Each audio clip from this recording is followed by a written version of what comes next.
Hi, everybody.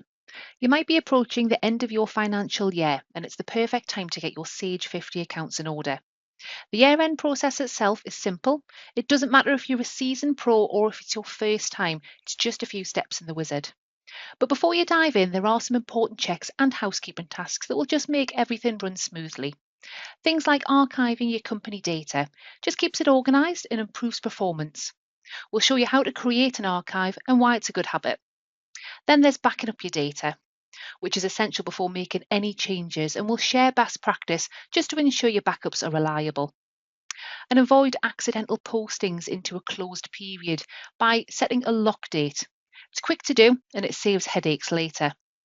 We'll also guide you through the year end wizard as well, step by step, so you can complete the process with confidence. If you need to tidy up old or unused records, we'll show you how to do that as well in our Delete Your Records webinar. And then we'll also cover how to clear the audit trail. It can help speed things up, and we'll explain when it's appropriate and how to do that safely. So to help you to prepare, we're hosting a series of live webinars throughout January and February. These sessions will give you practical tips and demonstrations so you feel confident about your year end and keep your accounts in great shape. Don't miss this opportunity to start the new year with clean, organised data and peace of mind. Make sure you reserve your spot today at sage.co.uk/webinars, and we look forward to seeing you there.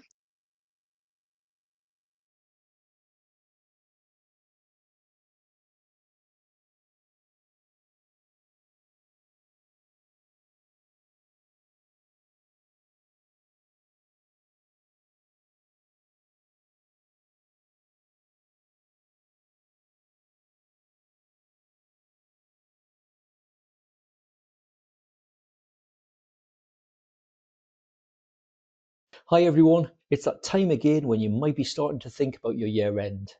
The year end process itself is straightforward. It's a simple wizard that includes a few options. However, before this, there's the preparation stage, ensuring you've posted everything, and of course, it involves running reports. But do you understand your reports and also the opportunities that you have to develop them? Ensuring they're accurate, but also that they provide you with a correct level of detail. Throughout January and February, we're running a series of live webinars to help develop your knowledge and understanding of the management reports available in Sage 50 accounts. We'll be starting with the basics, understanding nominal records and the structure of the nominal ledger.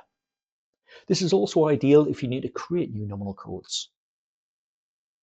Following on from this, we'll examine the chart of accounts, looking at all aspects, including adding new layouts and editing existing ones. Our attention then turns to the management reports themselves, the trial balance, the profit and loss, and of course the balance sheet. We'll explain how to run them, what they show, and most importantly, how the figures calculate. We want you to be confident. On the management report session, one of the most common scenarios we're asked about is where you haven't yet run your year end, but need to generate a profit and loss report for your next financial year. We've got your back with this and have a specific webinar that explores the options you have available, whether it's running reports for your new financial year or even a previous one. The last webinar in the series looks at reconciling your age debtors and age creditor reports at year end, ensuring that the balances agree with the figures on your trial balance and the balance sheet. Of course, this could be done at any time, such as part of your month-end process. So come along and we'll demonstrate what to check and how to run them to ensure everything agrees. If you'd like to attend any or all of these sessions to help develop your knowledge and boost your confidence, then simply head along to sage.co.uk/webinars and register for your free place. These, along with loads of other topics, including how to run your year end, are available. See you soon.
Good afternoon, everyone. I'm Michael. I'm going to be your host for this afternoon session. Get carried away there.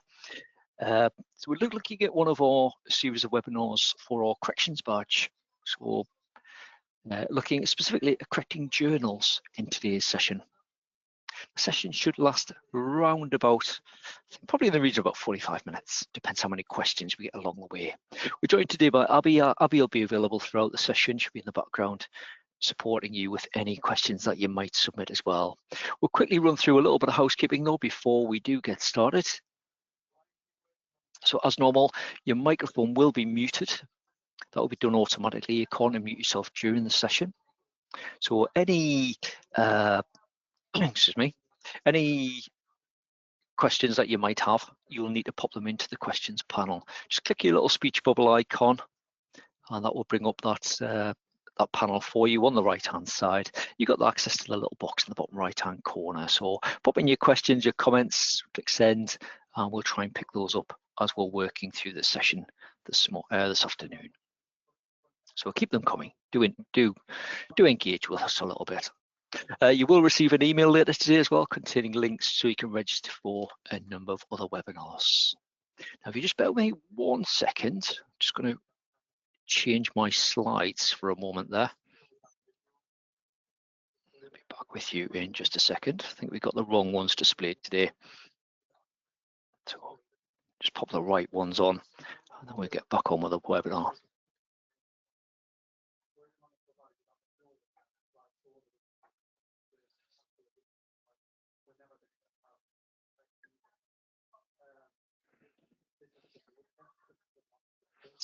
Sorry about that.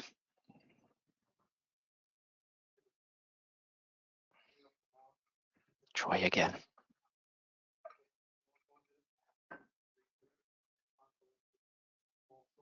That's better. I thought they looked a bit old. I must have 2 sets. So we'll just pop that on again. So as I say, if you've got any questions, keep them coming. Pop them in the into questions panel. Remember to click send, otherwise we won't get them. So if you're sitting there wondering why we haven't answered your question yet or reacted to that, make sure you have sent it. Now, as normal, the session is being recorded. You'll receive a link to the recording on your follow-up email. You'll receive that around about an hour after we finish. That will also include a link so you can register for upcoming webinars and also so you can access any previous recordings as well.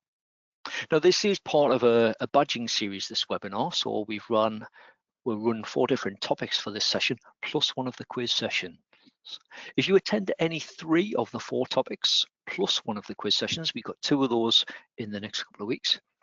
So chance to attend that. So you need to attend 3 of the 4 topics and one of the quiz sessions to earn your digital badge. That will be sent out, I'm hoping, by the end of next week once we've completed the series completely. If you haven't yet registered for VAT transactions or one of the quiz sessions, plenty of time to do that. Right, let's have a look at what we're covering in today's session though. So quite a short agenda. Introduction, got some demonstrations for you so you can see what options you have, just to try and familiarize you with the options that you've got available in your software. And then obviously towards the end, we'll explain more about the additional support, and if there is anything outstanding at that point, I'll try and pick those up as well.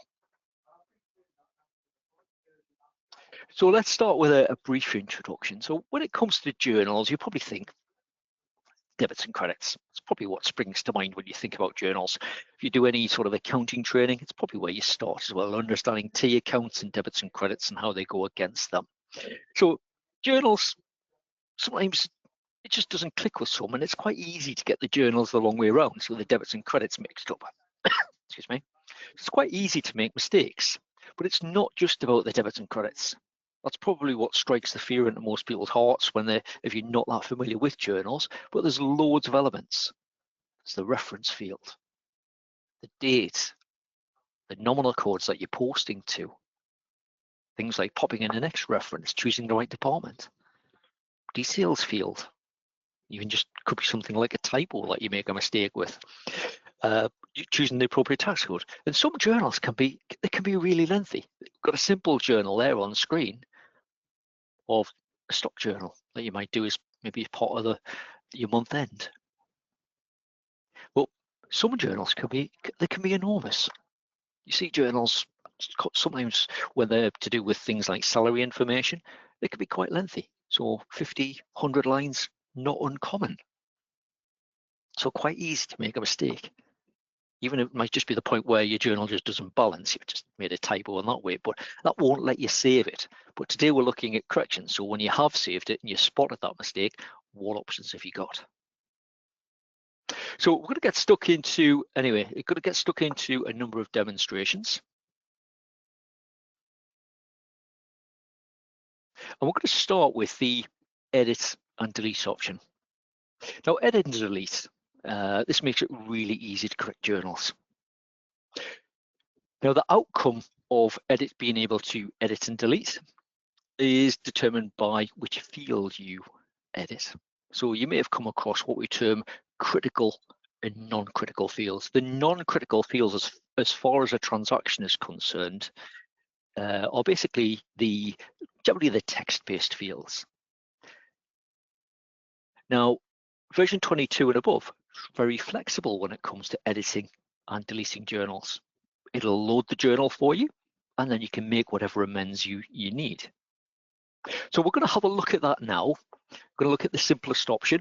Now, you'll have this option available, the edit and delete for journals, and full flexibility then. If it's a manual journal you've entered, if it's a bank transfer, or even these days, if you import your journals as well, you never used to have this. And you would be struggling with manual journals or using the reversal option to try and cancel them out. But these is a lot more flexible. Hence, we don't need to run this webinar very often these days because it's so much easier to correct your journals. So we'll have a look at this option first. I'll share my screen. We'll get stuck into some demonstrations. Right, so we're going to pop into transactions. And I'm just going to pick on, you see I've just got loads of journals posted. But we've got a journal here, transaction 55 and 56. And this is a one it was posted, it was just done as manual depreciation. It was done on the 9th of December 2025. In this case, we debited 0051, which normally when you post depreciation, you would credit that balance sheet code, and you would debit normally your expense account. So in this case, actually we've got the debits and credits the wrong way around. So we've spotted that one, and we want to correct that.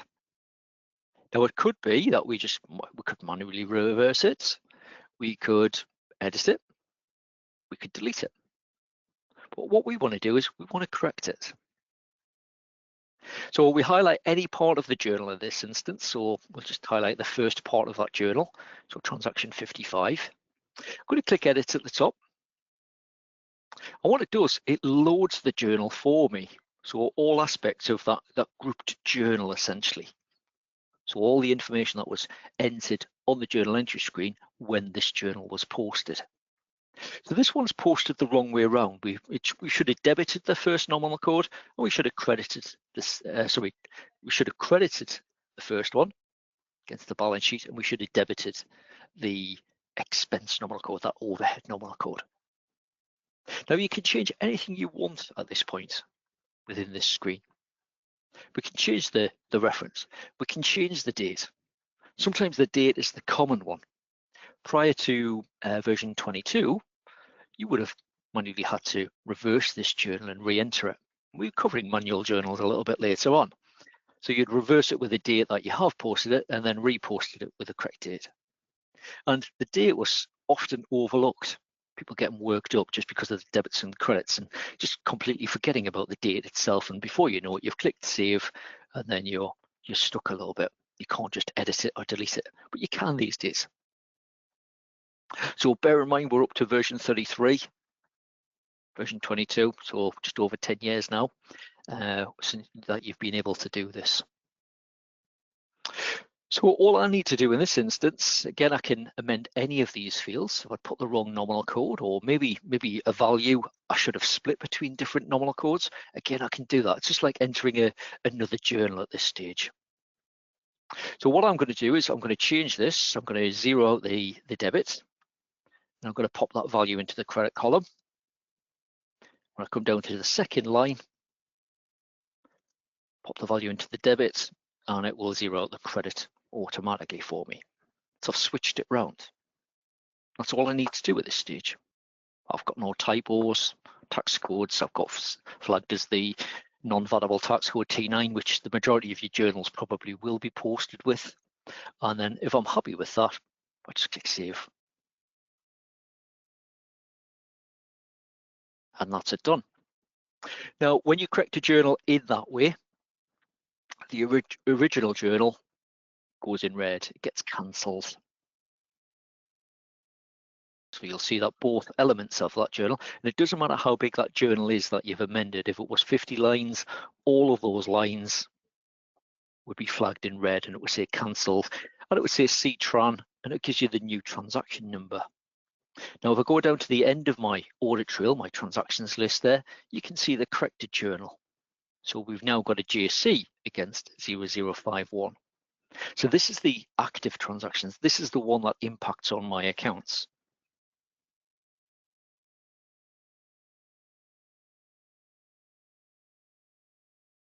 Now, let's say I'd made a mistake, and actually this journal I just wanted to get rid of.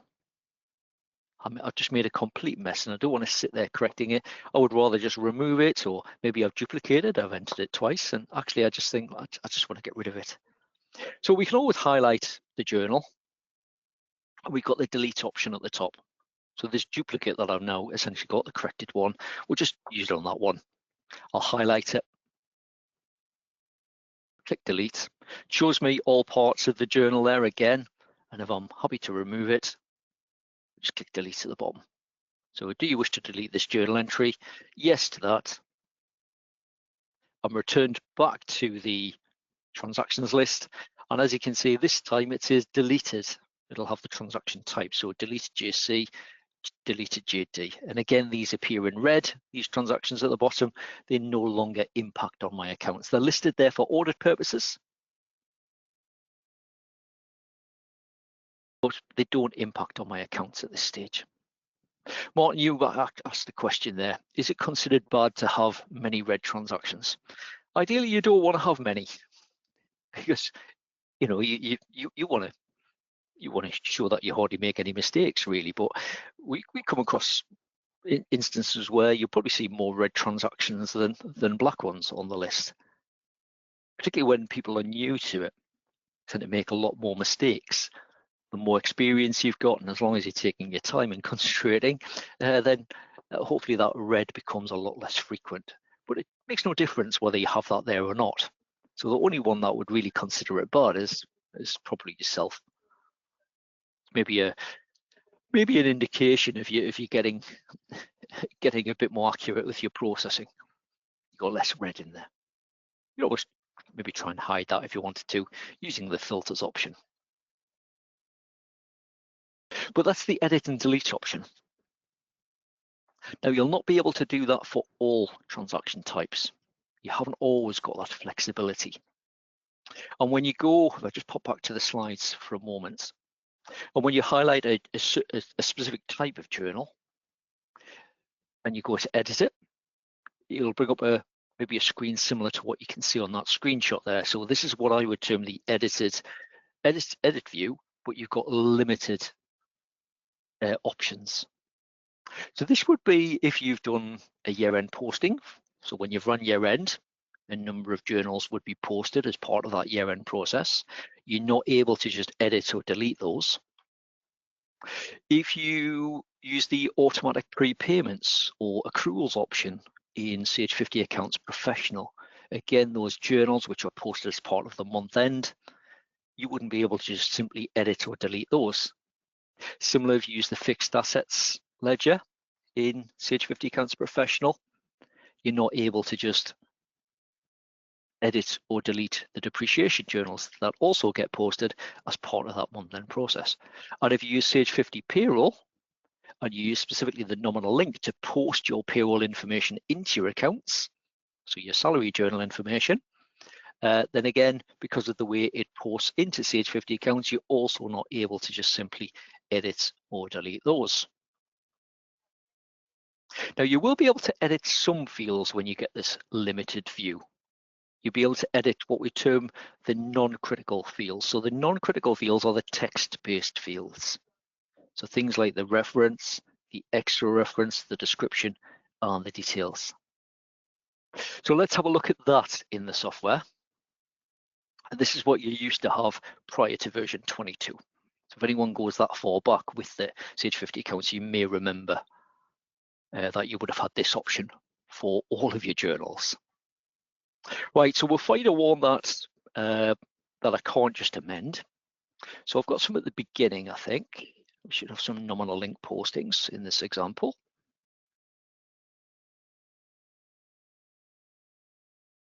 These were posted via the nominal link. We'll just test it in a second.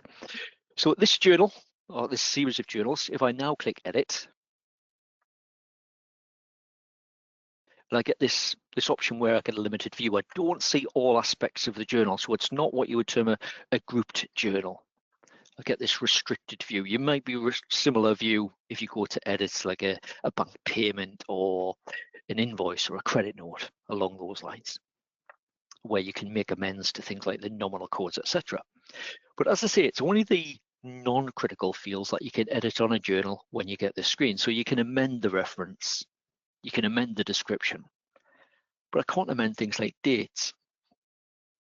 If I highlight that line in this item line details area, I click edit. Again, you can see I can edit the detail, but I can't amend things like the nominal code, the date, the department, the values, the tax code. They're all restricted.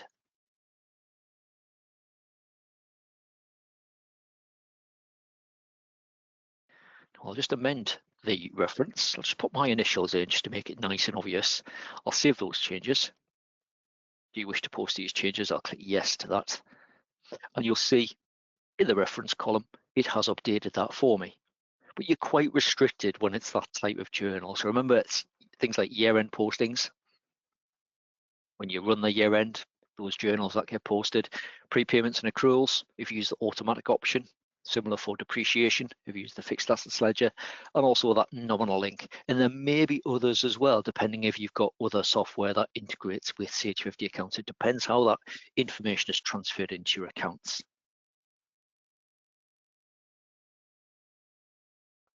So you can't use the delete option in this instance either. So again, if I click on delete,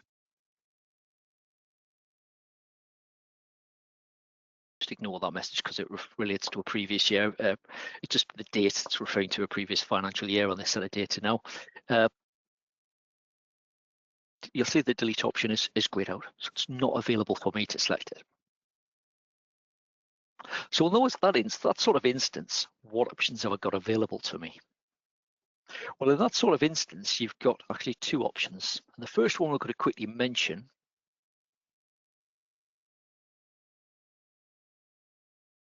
or if I find the right option there, share the right screen for you. There we go, is manual corrections. Now you can always post an additional journal. So a manual correction to essentially cancel out the effects of a journal is basically posted as another journal entry. And all you do is you post it with the same details, so you might change the reference, but you would use the same date, same nominal codes, same details, same tax codes. And all you would do is you switch the debits and credits. So you're just reversing the debits and credits from the original journal. It's as simple as that. And that will essentially cancel out the effects of that journal. So just going off that screenshot as an example, the original posting would have been against 0051 and it would have debited that nominal code. So by reversing that and posting an additional journal, you'd be crediting that nominal code. The debits and credits to that nominal code, because they're the same value, one's a debit, one's a credit, they're the same value and they're in the same period. So in this case, ideally, you would want to use exactly the same date. It means that they're going to cancel each other out. They will both be listed on the activity of that nominal code and in your transactions list, but they will essentially cancel each other out. So when it comes to producing things like a trial balance, a profit and loss, or a balance sheet, because those transactions are going to be in the same period, they would just cancel the effects of each other out. Now, you've always got that option available. It gives you full control over that as well. So you can put any detail in you want. You can change the details column if you want to. Now, there are a number of options if you understand journals quite well. So let's say you'd posted for whatever reason, you've got a 50-line journal and just one of those lines is wrong. Maybe it's being posted to the wrong nominal code and you've gone in to edit that and you think, actually, it's not allowing me just to go in and edit the whole journal. It's just giving me that limited view. Now, in that position, you wouldn't necessarily have to reverse the whole journal. So if you posted one of the lines to an incorrect nominal code as an example, you would reverse that line via posting another journal, and then you would put the added line to the nominal code that it should have gone to. So you're reversing one line of the original journal, but you're re-establishing that balance on the required nominal code. So quite easy to do that as well. Again, it gives you that full control. So it's not always necessary to reverse a full journal. Some of them can be so lengthy, you wouldn't really want to go down that route.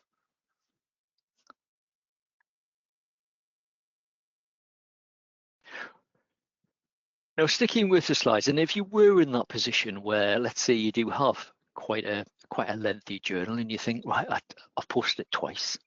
Let's say you've done the nominal link twice via payroll, for instance, and it won't let you just go in and delete one of the sets of journals. You think, right, it's quite lengthy. I'm going to be on ages trying to reverse that out. You've got an additional option. It's the journal reversal option. Now, again, this has been around for a long time. So I've got on that third bullet there, it's been available in all levels of the software since 2014. In some levels of the software, it was prior to that. Now, this option allows you to, it's in your nominal codes ledger. You just click it, it's next to the journal entry option. We'll run through this in just a moment. But it enables you to find and then select and then reverse journals. It means so that you don't have to do it manually. So you wouldn't necessarily have to sit there and say, right, well, the first line of this 50-line journal is, and write all the details down or print out a report for the 50 lines and then sit there keying it in manually. This option will do that for you, saving you time and potentially avoiding any other manual processing mistakes as well. So it's quick. It's a nice option if you're ever in that position. Let's have a quick look at it in the software. We'll run a quick demo on this one. So back to my screen. So this set of journals that I had at the beginning, so 1 through to, let's see if I can find the end of this journal. It would be all the way down to this one here, I think, all the way down to 19 forms one journal. So there's 19 lines in this one. Again, I can't just edit or delete it if I want to get rid of it. So with it being 1 to 19, what I'll do is I'll make a note of the date of this journal. I'm even going to write it down right now so I don't forget it. Otherwise, I'll be back in a second trying to confirm it. So actually, it just goes to 1 to 18. Sorry, I got a little bit too far with that one.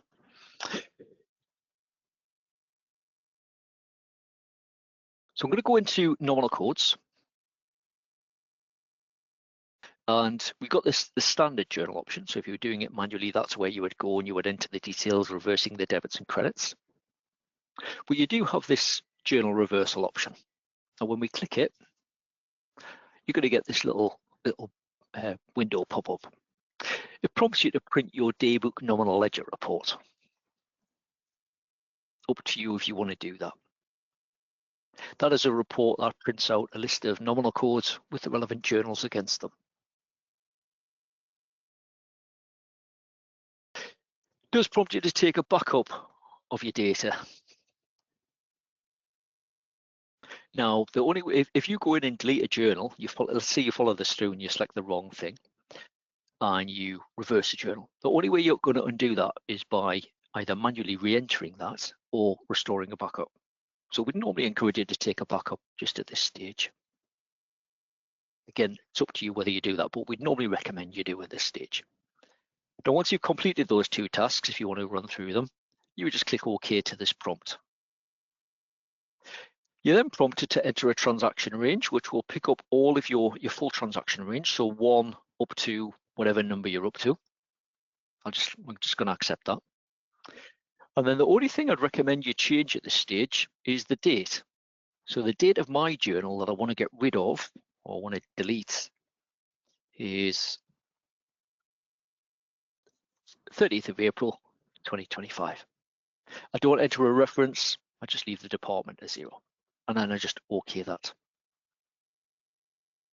Let's get rid of that prompt. So when I click OK, I get this window. So what it's going to do, it's going to try and find all of the journals that meet that criteria that we've just entered. So in my case, I'm just looking for the journals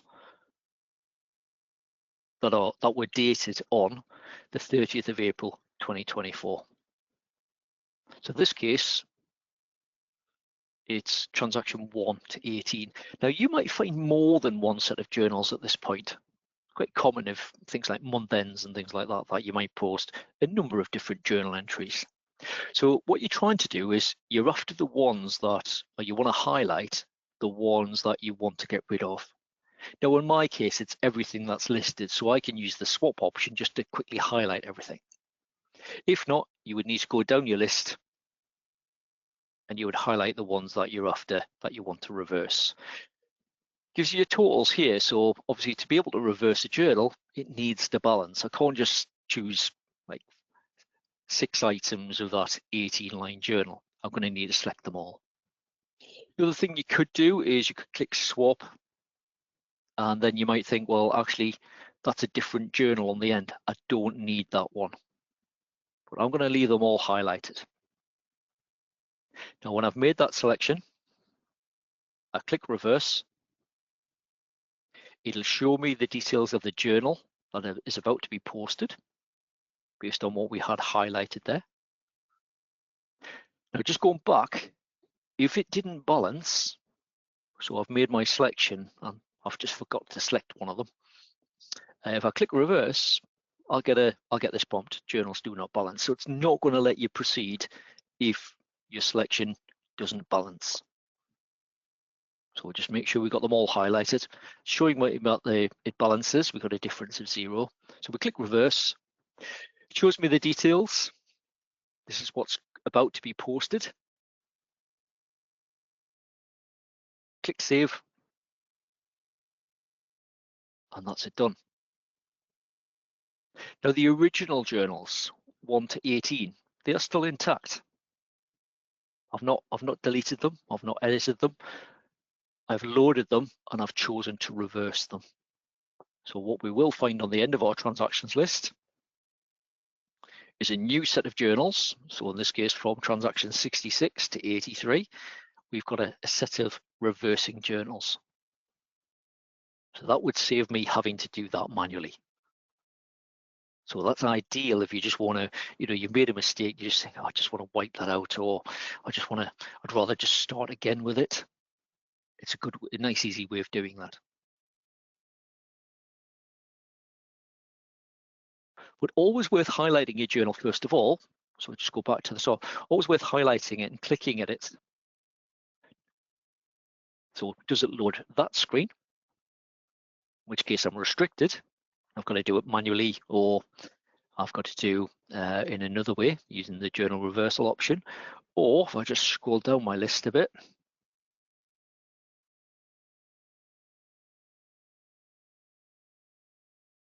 so highlight your journal and we'll just pick on this one. This is a bank transfer. Again, bank transfer would post as a journal.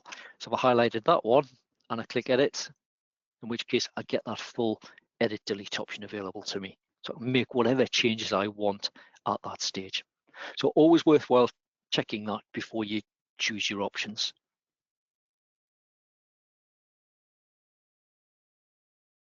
Any questions on correcting journals? Do keep them coming if you think of anything.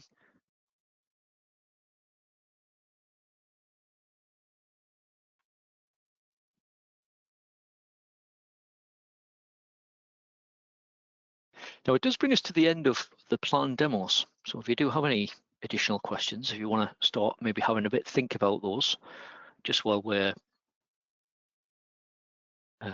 just going to provide some more information about the upcoming webinars and what other resources you've got available. I'm going to play a little video, just in case you weren't quite with us at the beginning. I'm going to play a little video again, just advertising some of our upcoming webinars. Come back to you in a couple of minutes, and then we'll start picking up any questions that anyone might have.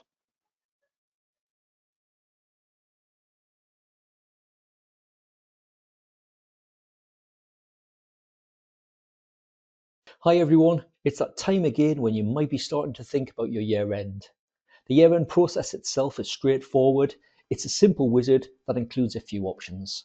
However, before this, there's the preparation stage, ensuring you've posted everything, and of course, it involves running reports. But do you understand your reports and also the opportunities that you have to develop them? Ensuring they're accurate, but also that they provide you with the correct level of detail. Throughout January and February, we're running a series of live webinars to help develop your knowledge and understanding of the management reports available in Sage 50 accounts. We'll be starting with the basics, understanding nominal records and the structure of the nominal ledger. This is also ideal if you need to create new nominal codes. Following on from this, we'll examine the chart of accounts, looking at all aspects, including adding new layouts and editing existing ones.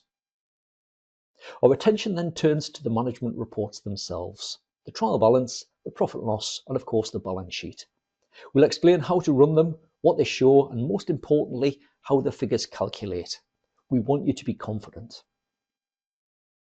On the management report session, one of the most common scenarios we're asked about is where you haven't yet run your year end, but need to generate a profit and loss report for your next financial year. We've got your back with this and have a specific webinar that explores the options you have available, whether it's running reports for your new financial year or even a previous one. The last webinar in the series looks at reconciling your age debtors and age creditor reports at year end, ensuring that the balances agree with the figures on your trial balance and the balance sheet. Of course, this could be done at any time, such as part of your month-end process. So come along and we'll demonstrate what to check and how to run them to ensure everything agrees. If you'd like to attend any or all of these sessions to help develop your knowledge and boost your confidence, then simply head along to sage.co.uk/webinars and register for your free place. These, along with loads of other topics, including how to run your year end, are available. See you soon.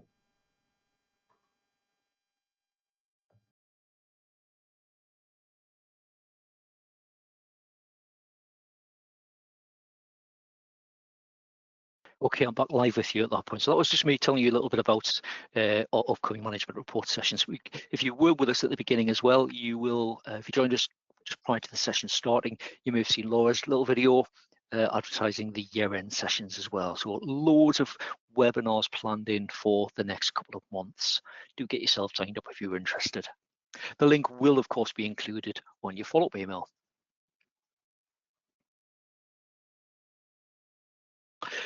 Now, if you've downloaded the handout, I'll just quickly share that screen with you again. If you've downloaded the handout, you'll have these links available to you. So if you need a few links that take you direct to the Help Centre articles that are related to what we've covered today. Really easy to find that. If you haven't got those links, just head along to the Help Centre, sage.co.uk/help. Just type in the search box and it should find the information that you're after. So loads of information in there. A few questions coming through, keep them coming. Quick one from Julie there. Julie mentioned there, can you watch the live webinar at a later date? Yes, a link will be included in your follow-up email to all of our recordings. On your follow-up email as well, it will include a link to today's recording. So again, you can watch those whenever you're ready. So if you join a webinar and you think, actually, I'm not ready to do that yet, such as maybe your year end, for instance, you can always go back and have a bit of a recap that when it's appropriate.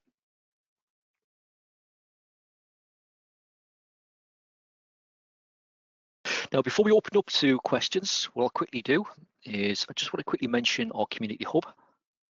Community Hub is an online forum you may or may not have heard of, specifically for your Sage software. But you can use it for anything. It could be business problems that you have, advice you're seeking from other Sage users. It might be from people that work at Sage. Just a case of just as a forum board, so you can share your knowledge, swap ideas, solve problems together. Available 24/7. It's free to join. I've included the link on the handout at the bottom there. If you've downloaded the slides. So there's over or just shy of 9,000 accounts professionals connected currently, and it's a really active forum as well. So whether it's a suggestion for a new feature in the software, you've got a general query in your software, what must be general business advice that you're after, do have a go. If you haven't signed up, give it a try.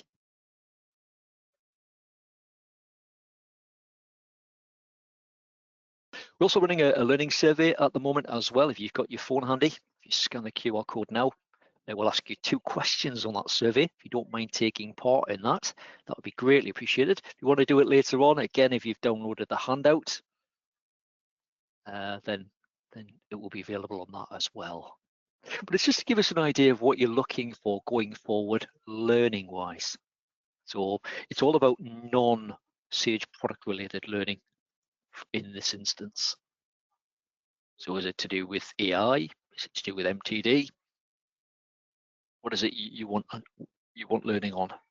So let us know. And also it'll ask you what format you prefer your learning to be in. So if you can do that at some point, that'd be greatly appreciated. Just before anyone starts leaving, I'll quickly get in and thank you for coming along. I'm going to open up to the questions in just a moment. So there'll be a little survey pop up as you leave. If you can take a moment to complete that, that would be greatly appreciated. It should take you about a minute max. So give us an idea what you thought of the webinar, what you'd like to see going forward, any thoughts, ideas on how we can improve our webinar service, let us know. That follow-up email will be with you in around about an hour's time. Now that does bring us to the end of the webinar, but I am going to come back to the questions. So we've got a question from Lindsay asking, can you memorize a journal and just change the figures and the date? The memorize option in journals, not available in all levels of the software. I'll just quickly share my screen and we'll try and pick up some of these questions. So when you're entering journals, you do have the option to memorize it. So you would key in your details and then you can almost like save a copy of it. Now, if you've already entered a journal and you've saved it and you haven't memorized it, you can't then get that back. You would have to sit and manually enter it again. If you have memorized this, you go to recall, got a one here, and it would load that journal for you. So the idea is it provides the structure for you. Really good for some journals. You might just forget what nominal codes you use. Others, you might have 50 nominal codes in a specific journal that you post regularly. It means that you just need to check things like check values and maybe add nominal codes, remove nominal codes. You can do whatever you want in that respect. But if you have memorized it, you could potentially load your journal and then just switch your values around and amend the date. It could be that easy. So you do have that as an option as long as you have memorized it. I'm assuming that's what you meant, Lindsay, when you said, I think you said mesmerize. So if you do memorize it, you do have that option to recall it using the recall option.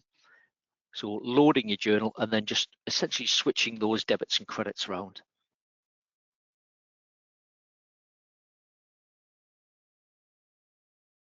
Let's see what else we've got. Question from Carol.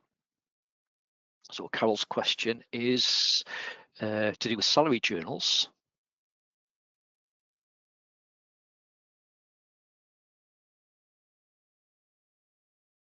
And Carol, you were mentioning why do salary journals for wages from Sage 50 Payroll? Why does Sage Payroll have a debit and credit net wages 4 times rather than just one debit and credit?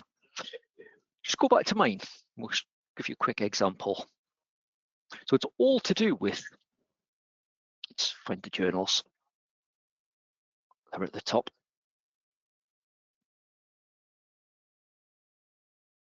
So this one, it had, I think it was 1 to 18. So it's got net wages, which is part of your normal salary journal.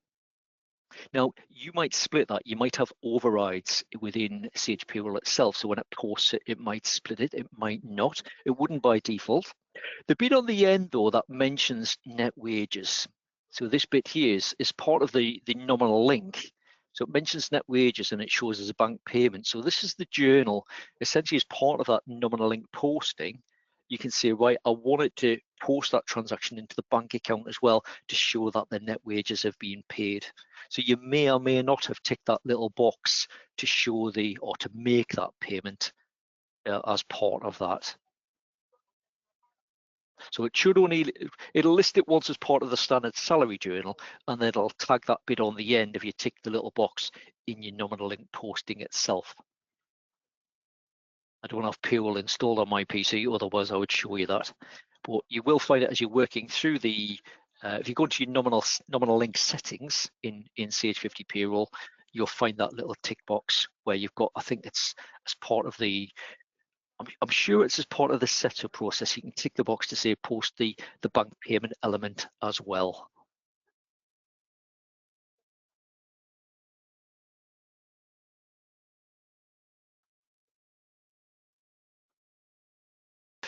Question from Tim. Can you add an attachment to provide as a backup? So when you're posting journals, you should have that option. If I find the nominal codes window. So if you go to journal entry, or is this the one? Yeah, you've got that add attachment option now. Now that will vary between version. Definitely if you're on version 33, which I'm on today, you will have that add attachment option at the top there, so you can link in other transactions. You won't have that available to you for any deletions. So if you see any transactions in red, you've gone past the point of almost like no return for that one. I can't then go in and add an attachment for those ones. But when I'm entering the journal in the first place, you can add that attachment to it. So if you've got your journal on the form, it might be like a list of expenses or year-end adjustments or month-end adjustments from your accountant. You might be provided with that a spreadsheet, for instance, with all of that information on. You could attach that at the point of posting the journal. So you'll not be able to do that if you're editing the journal using these options or deleting it. It's only if you're doing it manually that you'll be able to add an attachment. Hope that makes sense.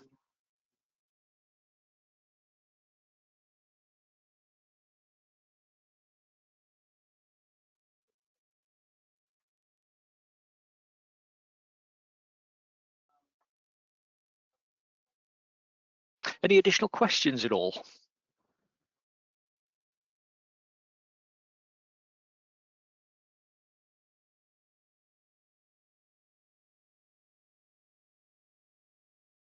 If you do think of any, do get in touch. You can always reply to any of your webinars, your webinar emails that you receive, whether it's the registration, the reminder, or the follow-up emails. You reply to any of them, and it'll either come direct to myself or it'll go to our team mailbox, and we'll be able to pick it up from there. So if you go away and you watch a webinar, you think of anything, you can always drop us an email. If you want to speak to someone, then just get in touch with our support team in the usual way. Right, I think that was all the questions covered, so we'll end the webinar just at that point. Once again, many thanks for coming along. Hopefully we'll see you on the VAT corrections webinar, and also one of the quiz sessions we've got one of the quiz sessions this week and one early on next week. And once we've completed all those sessions, we will then be looking to issue the digital badges. So watch out for your email next week if you do qualify. Many thanks for coming along, take care, and hopefully we'll see you again very soon. Many thanks.